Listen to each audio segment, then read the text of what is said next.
బక్రీద్ పండుగను పురస్కరించుకుని పశువుల అక్రమ రవాణా నిరోధానికి జిల్లాలో అధికారులు పకడ్బందీ చర్యలు తీసుకుంటున్నారని జిల్లా కలెక్టర్ కోయ శ్రీహర్ష శనివారం ఒక ప్రకటనలోని తెలిపారు.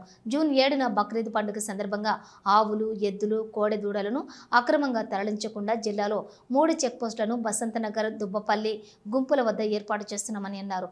పోలీసు, పశుసంవర్ధక శాఖ అధికారులు సంయుక్తంగా చెక్పోస్టులలోని విధులు నిర్వహిస్తున్నారని, ఈ చెక్పోస్టులు 24 గంటల పాటు పనిచేస్తాయని, అవసరమైతే మరో చెక్ పోస్ట్ కూడా ఏర్పాటు చేస్తామని కలెక్టర్ తెలిపారు.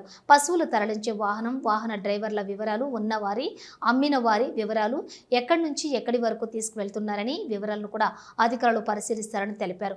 మరియు పశువులు మార్కెట్లో కూడా పశువులను కొనటం కానీ అమ్మటం కానీ చేయటం వెంటనే నిలిపివేయాలని, బక్రీద్ పండుగకు అక్రమంగా ఆవులు, ఎద్దులు లేక దూడలను రవాణా అడ్డుకోవడం లక్ష్యంగా పనిచేస్తున్నామని, ప్రజలు కూడా పూర్తిగా సహకరించాలని కలెక్టర్ ఆ ప్రకటనలోని పేర్కొన్నారు.